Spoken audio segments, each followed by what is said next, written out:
নমস্কার বন্ধুরা, আজ আপনাদের সাথে শেয়ার করব চিকেন কষা রেসিপি।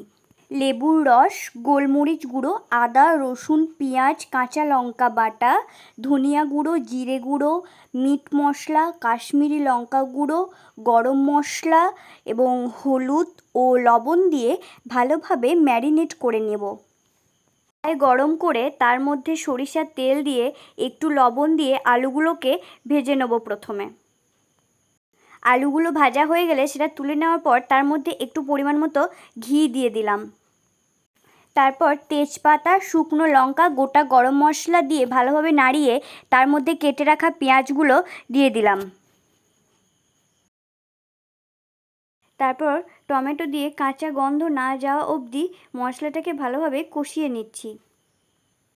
মশলা ভালোভাবে কষানো হয়ে গেলে তার মধ্যে সেই ম্যারিনেট করে রাখা চিকেনটাকে দিয়ে দিলাম। তারপর আগে থেকে ভেজে রাখা আলুগুলো দিয়ে ভালোভাবে চিকেনটাকে কষিয়ে নিয়েছি।